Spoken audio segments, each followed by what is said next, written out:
What's going on, guys? So today I'm making a video regarding what went wrong with Fortnite. This is a video essay, so it won't be like the other videos that you've seen, and frankly, I'm sure it'll be more enjoyable. I've broken this video into 3 sections. 1 being my personal experiences through each season, along with a summary of said season. 2, the rise and fall of the story. And 3, undermining the actual issues with Fortnite. There'll be timestamps in the description down below. But without any further ado, let's get into it. I only played a few games during Season 1 of Fortnite. Not on my account either, it was on Gabriel's account. I didn't have a PlayStation until Christmas of 2017. During this time, I was still infatuated with Call of Duty. I remember my very first game of Fortnite pretty vividly. I landed in Fatal Fields, got a pump shotgun, and killed the person who landed next to me in the stalls. I told Gabriel that these were my COD skills coming into play. Nigga, what? Now, I had seen this game here and there before I got my hands on it. I would catch my friends streaming the Fortnitemator event, but to think that it would blow up the way that it did, that was completely out of the question. Mooney here from the Fortnite community team to give you the scoop on the Battle Pass. Listen up, my dudes. Season 2 is starting soon and has all new cosmetic loot. Enough of my Call of Duty friends were playing this game, so why not download it? I first played with Nida YT, but back when his name was Chaos Phase. I wasn't really feeling this game a whole lot. This was when the game started to gain some mainstream traction. People had started to watch Ninja and Myth.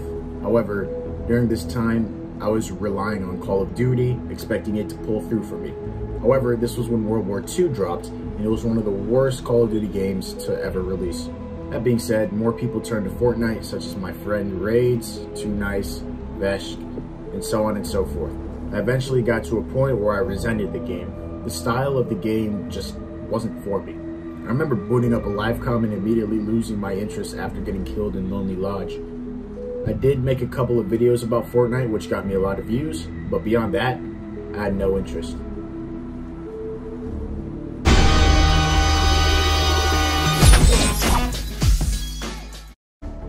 This was the first season where I grinded the game. The new 60 FPS feature, the new Battle Pass, Lucky Landing, and the Chinese New Year theme was all alluring. I remember playing with my friend's little brother, Devontae bitch ass, where he infamously yelled, "John Wick!" as we landed in Tilted. We started dying after we heard the loud ass, obnoxious teammate knock sound effect. I started to play with Forgive Suga. Oh my coolest. Too Nice. Nido. This is Face Sway. Yo, he got lucky. He a third party ass nigga. Yo. Dazed. Yo, this tree is guarding him. I can't shoot through the tree, but they can. No way. No. Raids. Just came to do. Good shit. Fuego. I'm getting shit on. MP2. Pop that nigga right in the face! Pop that nigga right in the face! I know you saw that, M-Dog. You had Yeah, I saw that shit. All throughout the season. I remember wanting my first skin to be the Wukong, but I missed the item shop right after I purchased vendor bucks. Yes, it was an entire ordeal. Yo, they did not just do that to me. Oh my fucking... They did not just do that to me. What happened? I spent $25 so I could get the Wukong outfit. Like, mainly for that. And then they just changed the fucking thing. It changes at 7. Nigga, they just played my fucking life. So my first skin was the Bright Bomber. I got a few solo wins here and there, but after the clip where I dominated Tilted Towers, I knew that this game wasn't finished with me. I ended the season off at level 50 without buying the Battle Pass. I also remember sitting in class conversing with my school friends. I guarantee that John Wick will be in the item shop next season, were the exact words that came out of my mouth. No one told my dumb ass that the Battle Pass never returns. If that was the case, I would have bought Season 2's Battle Pass instead of wasting my money on COD points. I'm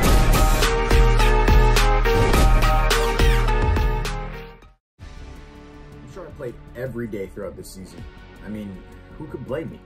Fortnite was now beginning to build their lore. It turns out that the meteor from last season that pulled millions of views on YouTube had crashed into the island. It created Dusty Divot, which was the new crowded POI. To be honest, it made my tilted drops more reassuring. But of course, this didn't last long, and now I'd have to main lonely again. Fortnite dropping on the Switch was a big deal for me. It meant that I could play with my boy, Tyler, aka Sniper2203, Gabriel, as in Chicken Warrior, and Silver Sphere, or Josh. This of course came with the price of shitty graphics and performance, though I didn't mind. Yeah, I spent just as much time on the Switch that I did on the PlayStation, and I was self-declared the best Nintendo Switch player. I mean, to be fair, no one was fucking with me back then. I maxed out the Battle Pass and got to level 72 by the end of the season. Playground was great, and so was the season. It even hosted the first competitive Fortnite event. Of course, I was only interested in Ninja versus Myth, but when they did encounter, of course Myth's dumbass falls off a cliff. It was also the time where Mongrel was contesting the spot for the best Fortnite player. Anyways, the rocket took off into the sky and created the rift. I was excited to see where this game would take us next.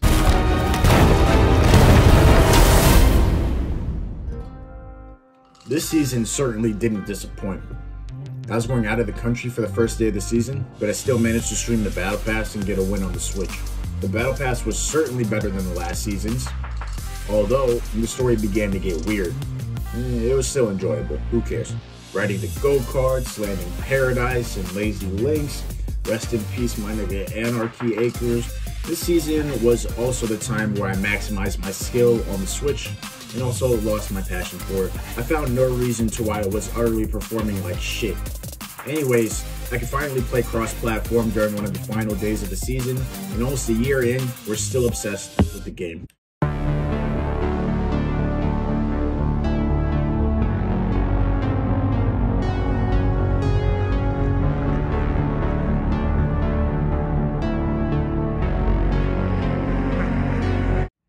Definitely peak Fortnite.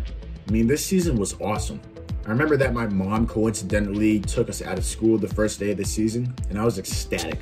The Battle Pass was the best one yet, before it got old. It also came around the time of my birthday, so I had over 10,000 V-Bucks to spend. I could put the Skull Trooper back in the game the day of my birthday, so that was an instant cop. Kevin the Cube was messing shit up around the map. The loot pool was pretty good and fun. The only complaint I had about the season was the Fortnite Nerd Zombies. However, we still took wins throughout it. And of course, we had the infamous session where Gabriel was on his season 1 shit. You think you could really open a chest in my presence?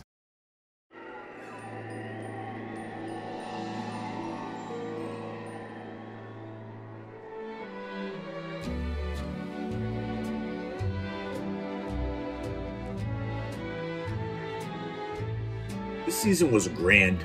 The icy change to the map gave us a refreshment that we all needed. The Christmas skins were returned for the first time. I remember spending $50 the day they came out just to get the gingerbread skins. It's pathetic. This was a season that prioritized graphics. This meant no more of the bright, cartoony, vibrant look of the game that made us all nostalgic, but you wouldn't miss what was just lost. That only happens when it never returns. Anyways, Fortnite tried to push their competitive scene. This is when the Share the Love and Winter Royale events took place, although adding things like the Infinity Blade and Planes to competitive wasn't such a good idea. Fortnite added in Creative, which was a manageable version of Playground. Playground, of course, was a manageable version of region surfing with your friends. Creative also gave players creative freedom. Not only could you make your own 1v1 island, you can make music and minigames. Good. Also, the Trash Ice King event took place this season and brought back the zombies from the last season. Bad. It isn't Halloween anymore, Epic. Like, what are you doing, cuz? Anyways, I ended the season strong with a maxed out Battle Pass and with a level of over 70. This season was good with the new map changes and creative. Of course, who could forget Marshmallow's big-headed ass?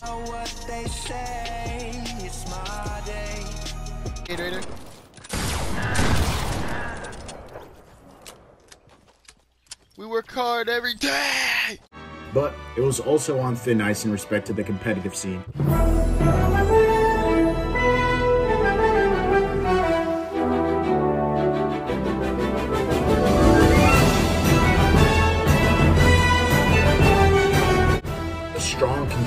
to Season 7, Season 8 took on a hot feeling, adding a volcano, rest in peace Lazy Links, an Aztec-like location, and a treasure theme to the map.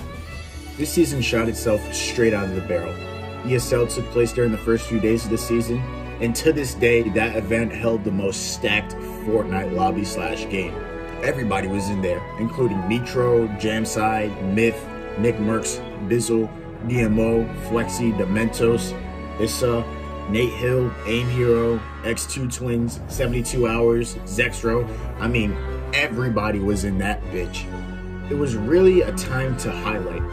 It seemed like the content creators were almost, if not as good as the pro players, and the godlike loot pool of Season 8 made it all the more entertaining to watch. Marvel found they asked in this season, which I don't care, but we'll get into it later. There were treasure chests, which gave you better loot, geysers and ballers, which made transportation a bit easier. Lazy Lagoon was kinda ass, I'll admit. I did not like what was done to Lazy Lake. I mean, I had to rename it to Trench Lake. Let's see, what else? Creative got a boost. I switched to my current edit button and tried and failed to take up daily uploading. I know that people were mad about the strict resolution situation, but honestly, it would strain my eyes. Thanks Epic for taking out a setting that made the game look ugly as fuck. Overall, this season was better than the last. It was enjoyable and divided the tryhards from the casuals by adding an arena. I enjoyed watching competitive events such as Scallywag and Blackheart in ESL. The season suffered from some forms of criticism due to the developers, including Ballers and the annoying ass Boombo into competitive. The Battle Pass was mediocre, but I still maxed it out and got to level 72. Again. Psych! The season was able to spark my interest in competitive, and I started watching Jamside and Mongrel. Peely, why is your scary ass running from the volcano? Shouldn't you be running towards it, don't you think? Yo, close him up, close him up, close him up. No! Slow ass bunker doors. Ew, look at that ugly ass skin. Yes, let's go, let's go, let's go, let's go. He killed an 8 Peely, let's go. This is what I consider to be the last solid season in the game. The volcano exploded and time progressed while we were in a bunker. By the time we got out the bunker, we were met with the sight of futuristic Fortnite. I enjoyed that Nike collaboration during the beginning of the season. The loot pool was almost perfect. As for most of the weapons required skill to use, you can no longer SMG spray an enemy to death. You had the burst fire vector. The combat shotgun took some time to get used to, but the narrow and precise aim that it required was compensated with high damage and range. Things got bolder once the pump was added back, however. The Battle Pass, again, was mediocre, but at least the storyline was getting a bit more clear. There were ballers, hoverboards, quad crashers, rifty girls, and air vents, which allowed for a quick means of transportation. This was the season in which I started playing Arena. Mega Mall was an S location in my book. And who could forget the Fortnite World Cup, with the second most stacked lobby in all of Fortnite. It was a pleasure to watch. The qualifiers were a great build-up and gave exposure to some of your favorite Fortnite streamers to date, such as Clix and Muga. But getting back to the season, fuck Wix Bounty forever. The final showdown event was dumb as hell, but other than that, good season.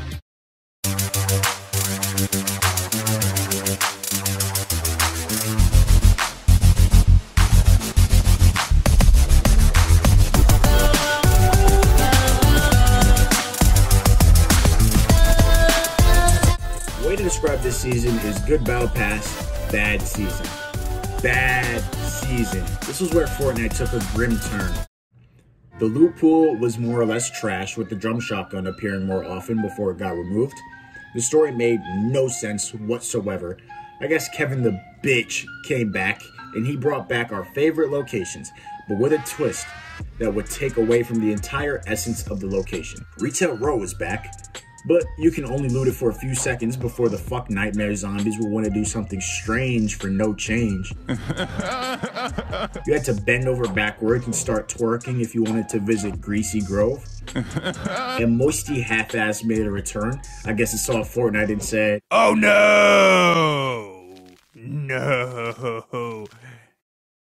No." Anyways, you turn into a damn prop every time you crouched. Let's see, what else? You can build, farm materials, shoot, walk, think, blink, or breathe in Tilted Town. It got so bad that they had to change it to Gotham City. And all of this wasn't competitive.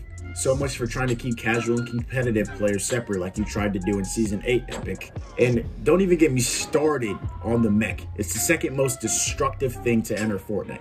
I mean, I got 800 points on day 1 of the season, but that was with the help of the mech. It was so broken that my team was divided in wanting to destroy the mech whenever it landed, or run as far away from it as possible. No matter what, Epic didn't remove it. Of course, they wanted to associate the season as the one that didn't have the mech, so we could give it brownie points. And if they did remove the mech, it would only acknowledge their incompetence.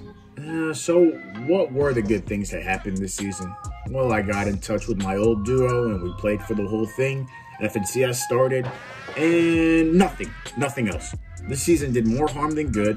It was the first season that I thoroughly felt exhausted to get through. Of course, the Black Hole event got the game back on the news. Fortnite fanatics looking forward to a big event were left in the dark. But I was glad that the downtime lasted as long as it did.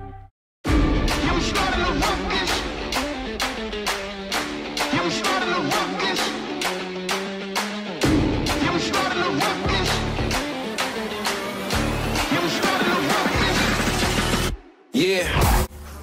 With the absolutely tragic events of the last season, Epic decided to add in a new map.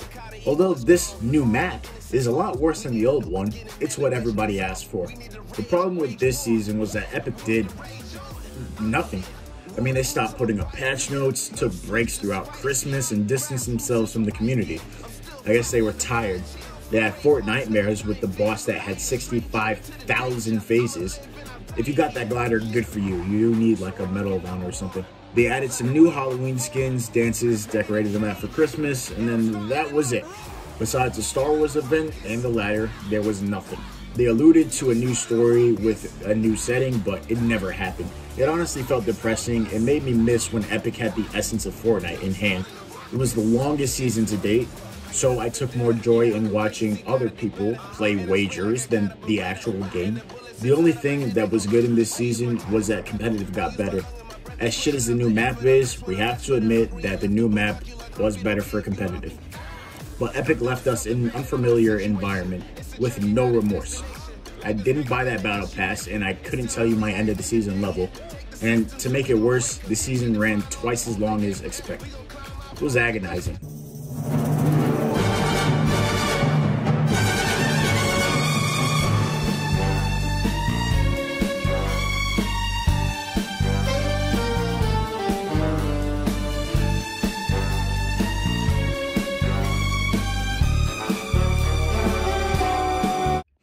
When I saw the new trailer, I was very unenthusiastic. Based on Epic's past actions, I could have cared less. I did not stream the new season on day 1, nor did I get that mediocre-ass battle pass. This season was Spy and Deadpool themed. There were several new POIs throughout the map, each of which had their own henchmen and bosses.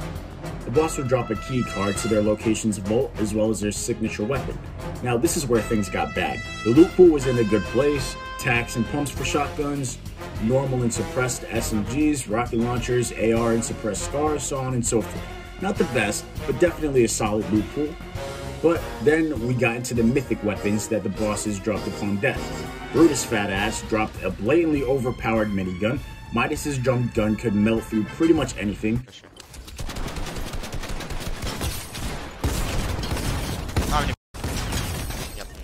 Sky's AR was the Season 3 Golden Scar on crack, as well as an infinite grappler, and the boomboat came back with TNT in it. Now, I was content with this season for the most part. I bought the battle pass once I reached level 100. This was my first season where I took up cash cups. I also had the most arena points in my career, which was 4,000, which is shit, I know. But compared to what you'll hear next, it's amazing. I didn't play arena until the end of the season, and I would consistently get to the end game every game. Now, the question is, why did everybody tweet out RIP Fortnite during this season? Well, absolutely nothing besides the Travis Scott event happened. It was the second longest season to date, being extended for double the amount of time, just like the last season, and PC players had to deal with overpowered aim assist on top of the mythic weapons. This season would have been fine with its decent premise if it didn't run on for as long as it did. Now, Epic tried to make a comeback this season. They really did, and I commend them for their effort, or attempt. The agency turned into the Authority. This was because Shadow beat Ghost during the last season, but Epic did not make that apparent at all. Surprise, surprise. So at this point, the story is dead. In an attempt to save this game, Epic surrounds the map in water. Now, in the beginning of this season, half the map is covered in, again, water. There were some new locations that were on rafts, but all in all, I felt like the game was getting pretty gimmicky. The first thing that I noticed was the god-awful loot pool. The single most destructive addition to Fortnite had been added, the charged shotgun. Now, of course, pro players were able to adapt to it, but the charged shotgun was, and still is, terrible. I say that it's more destructive than the mechs because it tears into the fabric of the game. It ruins the flow of conventional fighting and prevents you from doing basic things. You are either going to have to sacrifice health if you want to hit a headshot over 100, in a box of course. The only way you can effectively use this shotgun is if you pre-fire, which is difficult enough to do. And it's not like you can use the gun as a pump. There's a delay from the time that you press the trigger or click and when you release to shoot it. I'll tell you when I shoot. Shot. Then shot. Do you see the delay? Like, I'm literally saying when I'm shooting. Watch. Shot. Shot. Shot. So you better hope that you have good aim. But 90% of players can't hold their crosshairs on the enemy's face as they're jumping, building, editing, and riddling you full of bullets. Oh, and sometimes the gun wouldn't even shoot. Somewhere on a private flight.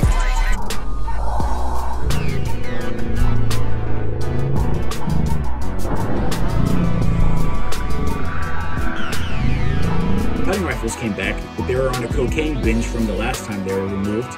They were fun to use, but overpowered and competitive. Crash pads were a good source of movement, but the glitch, which causes it to break builds, is just as cheap as killing someone by phasing through their builds. Epic narrowed the boss location down to a number of 3. The Authority was crowded as fuck, but in hindsight, it wasn't so bad if you knew where to land. The Fortilla was pretty good, but the rotation was a bitch and competitive since that helicopter wasn't there. And Catty Corners is still the worst location that wasn't introduced in Season 10. Gabriel will tell you why. We had a chance. We had a fucking ounce of a morsel of a chance, okay? And now we're stuck here at fucking bitch corners with Meowscles and his 30 to 40 henchmen that are taking up every square meter of the fucking location. But I was on a 7-week-long vacation this summer, and frankly, it was the best one I ever had. I wasn't worried about Fortnite, but I did give my little cousin my account to play on, which is why I got tier 100. Competitive was pretty fun to watch this season, and when I returned home, I reached my competitive peak. I won my first Cash Cup game and participated in 4 of them. I did noticeably better than I did during last season's Cash Cups and dominated Arena for the short time that I played it. By the end of the season, I had a pretty sick montage in the Warps. Link in the description below. All in all, this season reminded me that the state of the game was god-awful, but it did remind me that there was still a way to enjoy it despite its problematic nature. Breaking news! Breaking news! Local teenage scumbag puts Marvel characters in the new Fortnite Battle Pass. Suspect is to be considered armed, dangerous, and mentally unstable. Authorities are offering $100,000 worth of V-Bucks for information leading to their arrest. Yes, I did tie this tie on myself without looking it up. Maybe there is hope for this generation of teenagers. More on that. Back to you, M-Dog5. This season was when I officially lost my passion for this game. Any hope that I had for the story becoming half decent again was gone. Apparently Donald Mustard used to write comics, and now that he got the funds for Marvel to jack his he went through with it. The entire Battle Pass was riddled in Marvel cosmetics. I remember seeing the leaks from last season and thought, if they really make an entire Battle Pass Marvel themed, I'm gonna lose it. And what did they do? There were no new emotes besides the ones that coincided with the skins. Then we had gliders, which would only work with the corresponding skin. It wasn't so much that it was Marvel skins for the Battle Pass, but that there was absolutely nothing genuine. The entire fun, goofy dynamic of Fortnite had been lost. Nothing made me want to buy the battle pass, so I didn't. Nigga, these old ass comics made in the late 1966s, nigga. Nobody, nigga, knows. Dropping out of the battle bus for the first time this season made me feel depressed. The game was dark, not in the fun way like Season 6, but in the sad, depressing, non-vibrant way. I reconnected with Sniper2203 this season and my current duo, and we formed a trio. We then got bullshitted for about 100 matches. We literally pulled an all-nighter one time, and I was at 2,300 points. I was expecting to get at least 5,000 that night, but we were playing for about 12 hours straight, you have to understand. But guess what we ended up with? 2,800. That's right, we got 500 points in the span of 12 hours. Of course, we played some pubs and creative, but you get the premise. It was absolutely ridiculous. I guess since the loot pool was decent that season, the real essence of the game became apparent. The inconsistent damage, the improper use of weapons being glorified, and Epic would never fix these problems. They were too worried about Stark Industries. Within a few weeks, I told Sniper that I lost a passion for the game, so he quit again. I would play here and there. I came back for Fortnitemares, which was pathetic at best. But what really turned me off was the fact that I couldn't progress. So they had taken 100% chest spawn rate out the game, which made landing all the more luck-based. I even took advice from your favorite Fortnite YouTuber, Jarian, and landed on the ground. They eventually vaulted the charged shotguns, so you would think things would get better, right? Wrong. I bounced from 2,600 points to 1,900. I ended the season with 2,200 overall. Beyond pathetic, by the way. Given what I went through last season, I thought that I would hit Champions League with no problem. And of course, some of my deaths were due to my lack of competence for the current time, but most of them were due to random, miscellaneous bullshit.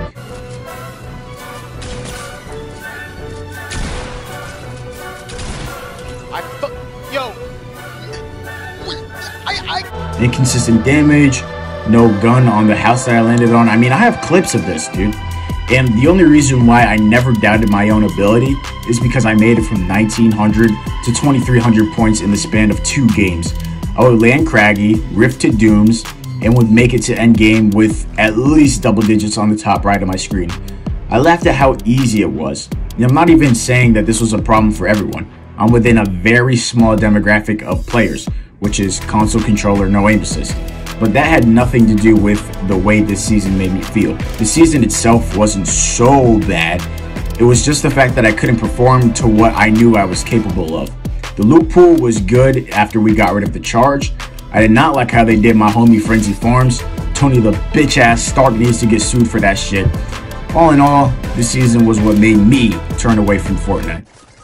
Did you want to fucking put a stare down, or did you want to keep ADSing like a dumbass?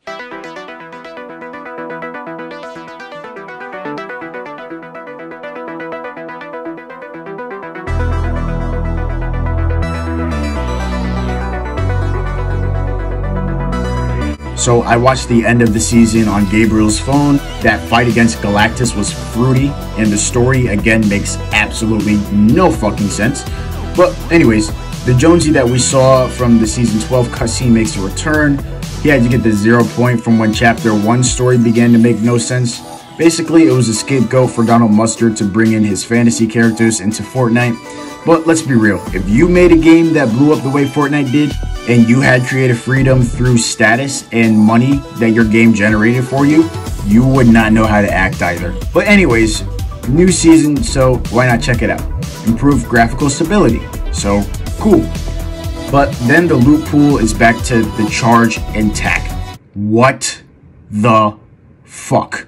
This is like getting your ass whooped for putting your hand in the cookie jar, then you go to your room and cry about it for 15 minutes, then from your room you go back into the kitchen and then stick your nasty ass hand back into the cookie jar. I just don't get it. What's next? The mechs are going to be back for Christmas? Speaking of which, I'm sure it'll be ass, just like the battle pass that I refused to buy. I do recognize that this season's battle pass is based off of personal preference, and personally, I think it's shit. I mean, you have this anime whore, an ugly-ass gladiator, this weird-ass Valkyrie. So I tried to stray away from online and wanted to get into the 1v1 box fighting that was offered. But since it puts me against keyboard PC players and aim assist controller players that hit for 1,000 damage across the battle arena, I decided to back away from that too. All in all, I can gladly walk away from this game. Call of Duty Modern Warfare looks like a fucking masterpiece now. Here's the second half of the video. This part is going to explain what really turned me away from the game. I'll first explain the story and then get into the game itself. If you want to skip to me criticizing the actual game instead of the story, click here. The story usually boosts the gameplay experience for a lot of players. It can add lore, mystery, and content into the game. Also, in a seasonal-based battle royale game, a good story will keep the players encapsulated for the entirety of said season. Fortnite did this by introducing a story and made several map changes that corresponded with the story. It all worked out until it didn't. But first, let's start from the beginning. Tommy, didn't you hear about the theory that there's like they're gonna be adding an update where there's like a meteor that strikes at Tilted Towers just so people don't. Oh yeah, I heard that. I heard that shit. It all started in March of 2018, or in Season 3. A small star in the sky shined brighter than the others. The people of Fortnite went crazy and began to theorize. The meteor was out to destroy Tilted Towers. Whoop! Anyways, meteors began to crash down on the island towards the end of the season, and the main meteor in the sky got bigger and bigger, getting closer and closer to Tilted Towers. What was next? Season 4 came out, and the meteor came crashing down. It landed and created a huge explosion. Rest in peace, Tilted... wait. It crashed on Dusty. Well, rest in peace, Dusty. Dusty Depot was turned into Dusty Divot. A weird shadow organization got to the spot before we did and started to farm these crystals that came off the meteor. As the site was abandoned and nature took its toll on the divot, the chunk from the meteor that was being researched apparently contained a space pod. From this, we can conclude that a visitor was among us. In the meantime, a side story was going on. The Omega from the Battle Pass escaped from Moisty Myers prison. The heroes had their sights on Omega, while the Omega built his army. They eventually brawl to the death. Oh shit, it was just a movie. Okay, well, anyways, the visitor builds a rocket and attempts to go back home, and in doing so, he left a big-ass rift in the sky and in reality. Season 5, the rift started acting brand new, stealing llamas, gliders mid-deploy, and even the Durburger. Then we have local teenage scumbag, a serial graffiti artist in the California desert. His bitch ass gets to pay the price as he and random shit gets sucked into the map. Wait, what? He gets into a relationship with Bright Bomber? This is bullshit. We had golf carts, a llama ship, ugly ass week 7 skins, beach balls, you name it. Anyways, that rift in the sky turned purple and is striking down lightning in Paradise Palms. Should we be concerned? Fuck yeah, we should be concerned. An overrated, non-buoyant cube emerges from the lightning and walks around the island like it's his living room. His? Yes, you weirdos named it Kevin. Eventually, this fat-ass cube dissolves in Loot Lake, and the community can stop jacking off its electric meat. Season 6, the cube rises up along with the Loot Lake house. It starts to move around the map and creates a tornado in the sky, bringing down zombies. Happy fuck nightmares, everyone. Anyways, before blowing the fuck up, Kevin takes a shit in Loot Lake.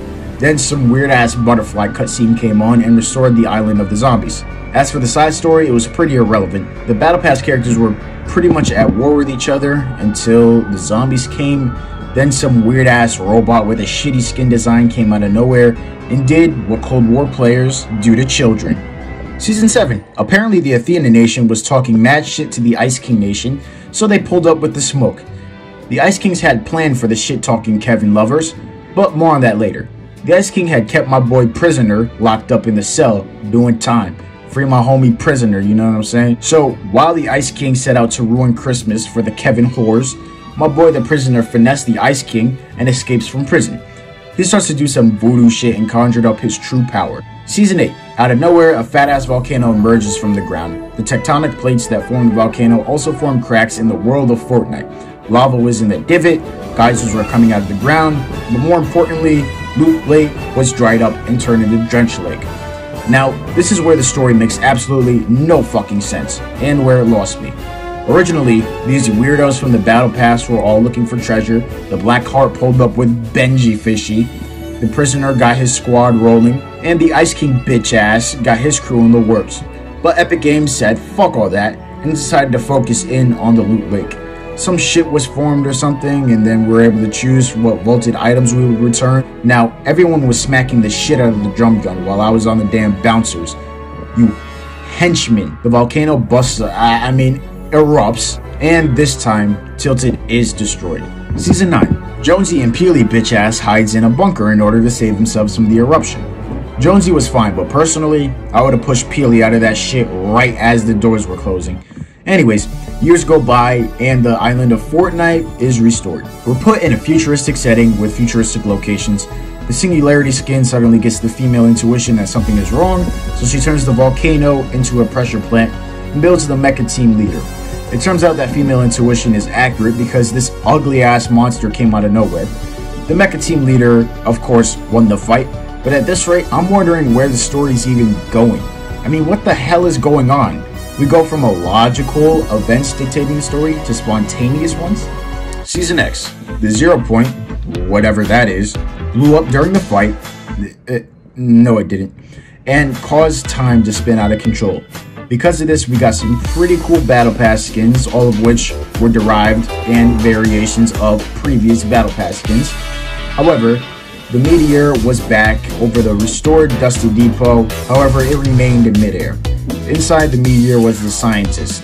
His job was to save us from the meteor, but he was so incompetent that he fucked up every location that he laid his sights on. We got the pleasure of seeing our old favorite locations return, and the pain of seeing them come back with a twist. Eventually, this motherfucker got so incompetent that he used mech parts to rebuild the rocket. Apparently, he would record his research, but I never found that shit in game. Epic once again failed to make an important part of the story prevalent. Then the rocket launched some shit about a nexus, 7, 0 point something. The explosion caused a black hole, and that was the end. See what I did there? Season 11. The black hole warps us into another island far off in the universe. They call this new island Apollo. Whatever. The trailer was an outlet for all the new weird shit that was put into the game, like fishing, yeeting, and all this other bullshit. It alludes to the fact that something might be going on in Steamy Stacks, but nothing ever did.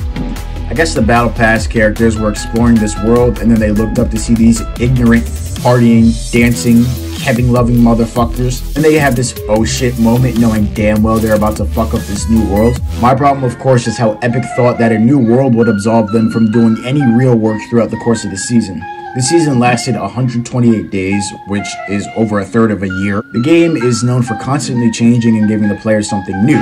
Yes, this island is new, but on a surface level, it's worse. It was better for competitive, but that doesn't shape my Fortnite experience. I watch other players play competitive at the highest level. But back to Epic, they got rid of what they messed up instead of fixing what they messed up. It's like spraining your ankle. Instead of healing it, you cut off your foot and replace it with a robotic foot, which is inherently worse than the foot that you were born with. In my opinion, they should have replaced all the Fortnite locations while maintaining the same gist or layout. The frenzy farms to anarchy or fatal, if you will. Then they could have included a story that runs along the lines of something like this. New people came to populate the land of Athena. They made new buildings and brought along their societal habits, such as building waterways for fishing and boat rides. But they didn't do that, so let's move on. Season 12. Some half-gold motherfucker named Midas gets here. No one knows how, why, or who the fuck he even is. All we do know is that he's a boss for super spies. Across the map, there are different spy bases that are under allegiance to two different groups, Ghost and Shadow, who are at war with each other. Now, this season lasts for 118 days, almost as long as the previous season. This is clearly too long for any season to run. It makes people forget about the story that you're supposedly presenting to them at hand. And at this point in time, Fortnite is selling out? Like, what the fuck? What is Deadpool doing in the Battle Pass? Whatever. I mean, this was the only gimmick that was fun, and to be honest, I could not tell you why or what separated this from the others, such as Aquaman.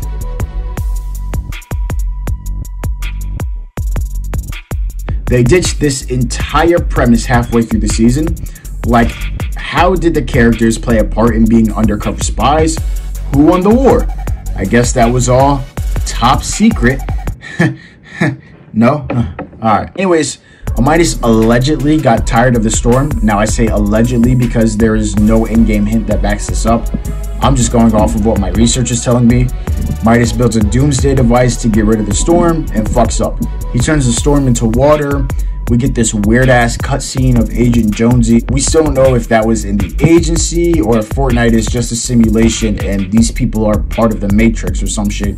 Now, the locations that had no sweat insurance would be safe for when the storm crashed. Those that didn't were sunken under the water. Season 13, Midas bitch ass is laying on a rift, rethinking his life decisions, when all of a sudden, his pet cat kills his ass with his pet shark. We get some female liberation once Ocean beats the shit out of Brutus, who was now Team Ghost? Whatever, nigga. We see that the Shadow won the war because the agency turned into the Authority, but Fortnite never told you that. This is something you had to guess. I found out because the other buildings that were Ghost turned into Shadow locations. But it's sad how we had to guess the outcome to what was once a main premise of the season. Did you know that Shadow was under Alter and Ghost was under Ego? Alter Ego was the main premise of the first season as far as the battle pass went. But Fortnite never told you that. Nothing really happened this season as far as storytelling. The water began to drain, we got our locations back, Aquaman came, whatever. Season 14, local asshole Donald Mustard puts Marvel characters in a battle pass. Galactus fat ass, hungry ass, bitch ass was trying to eat Fortnite's Apollo Island, so Iron Man made battle buses to fend them off. Yeah, that was it. Season 15, so this season is going to be over 100 days. I wonder how long it will be until you guys get Chapter 3. I bet you I'll be a sophomore in college by then. Want to bet in the comments down below? So Agent John Jones wakes up in his office and he has to jump into the 0 point. Something about the 7, whatever the fuck that is. It is confirmed that he is working in the agency, so great. His dumbass falls into the 0 point, which is now in the middle of Apollo. Now he can use it to bring the greatest hunters into the island, such as the Mandalorian. Give me a fucking break. I'm done with this bitch ass story. It started off logical, a meteor came down crashing on the island. A robot inside the meteor walks out, builds a rocket so he can get home, creates a rift in the sky, as the rocket warps back into the sky. Fun little side story while this is happening. The rift shoots out a cube, which dissolves into Loot Lake, rises back up, and brings zombies into the game. After the Kevin the Cube segment, nothing really made sense. It seems as if Epic was making shit up as they went along, which to me ruined the legacy of the story. Gameplay. So this is the part that you were all waiting for. We finished the retrospective, the story criticism. So what really turned me away from Fortnite? Well, Fortnite in essence is a good game, the best battle royale game might I add. A cartoony, third-person shooter that allows for one to harvest the environment around them and turn it into the structures that protect them from gunfire. These structures can be placed and altered in such a way that it gives one advantageous positioning over the enemies if done correctly. However, as the game developed, it became more performance heavy. Keyboard players not only had their mouse, which gave them complete freedom of aim, but also the keys allowed for easier manipulation of the game's utilities. Double pump could be achieved quicker and more accurately, so Epic did the correct thing and removed double pumping. They then added turbo building, which gave every player building freedom, which would get better every season, but the correct actions wouldn't be taken for much longer. In nature, PC players will always have an advantage over console. They can literally see your actions before you do. So why am I put in a lobby full of them? If I want to play keyboard on my console, why am I putting an entire lobby of PC players and not people of the same input? Matchmaking has been a problem for a long time, and Epic Games knows that this was a thing. Why else during the Season 12 was controller aim assist so overpowered and different from console aim assist? Because these controller players were put in lobbies which mainly held a demographic of PC players on keyboard. As a console player, why is aim assist so overpowered against me, especially since I don't use aim assist? And why can I constantly find a PC player, whether it's in a creative fill match, a creative matchmaking match, or even in arena?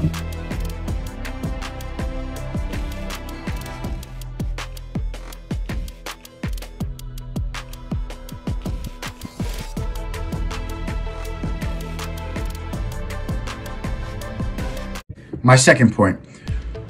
The loot pool used to include weapons that took skill to use. ARs were balanced, not to mention the first burst assault rifle and the FAMAS took skill to use. The heavy shotgun was the first consistent shotgun that was put in the game. The flintlock was probably the most balanced weapon ever released. The tactical AR and burst fire SMGs took skill to use. The rapid fire SMG was pretty good because it had low ammo capacity. But what do we get next? The drum gun and gold SMG, which would break builds like butter and deplete your health before you could blink. The boom bow, which took away 100 health for doing nothing wrong. The season 10 iteration of the tech was ridiculous. And what about the weapons that should have never been added?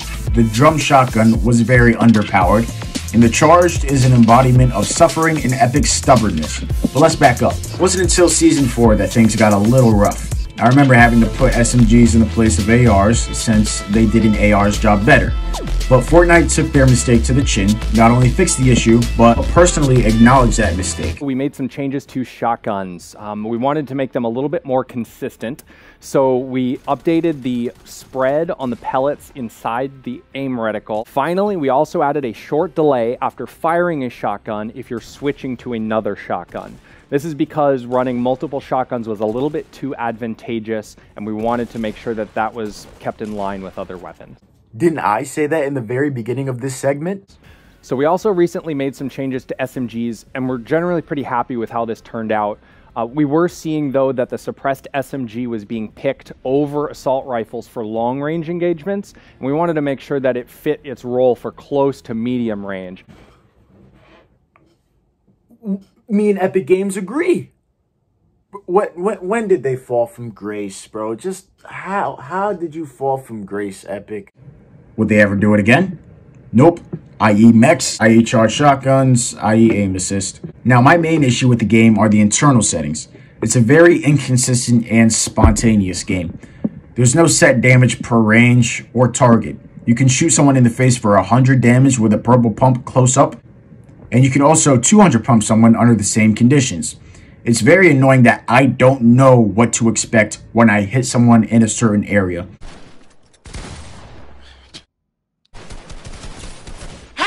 What?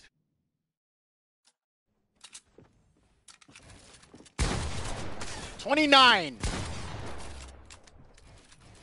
What? Why am I still playing this shit? Also, the amount of pellets that I hit on an enemy pertains to the amount of damage that I deal, which is okay to an extent, but shit happens in a video game like Fortnite. I can be on target and a person can move by accident, which will inherently lower my pellet count.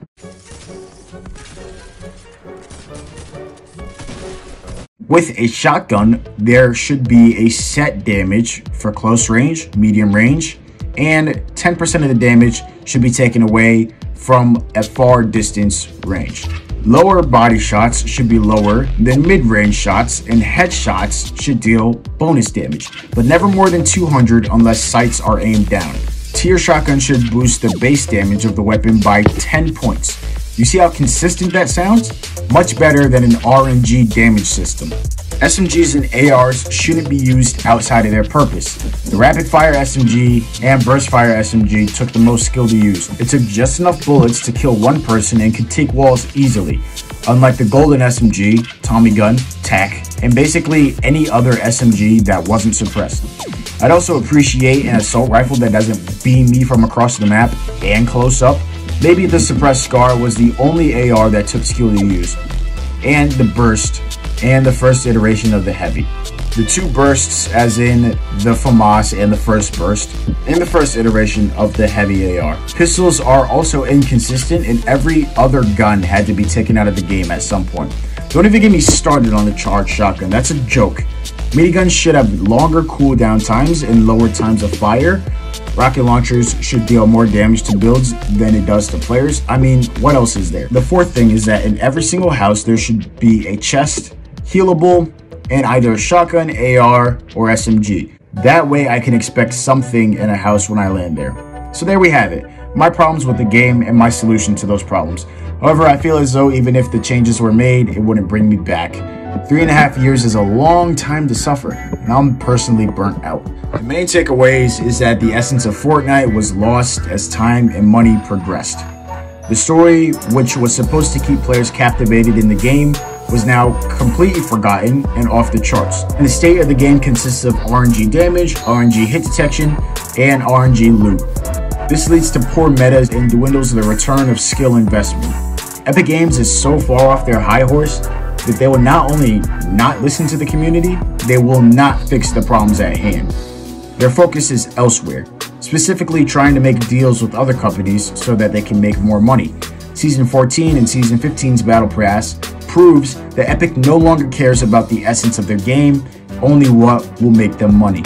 If you enjoyed the video, let me know down in the comment section down below, and leave a like. Consider subscribing if you want to see more video essays like this one. I plan on making another one for Call of Duty and for some video game ideas that I want to throw out there. Anyways, it's been real. Peace out.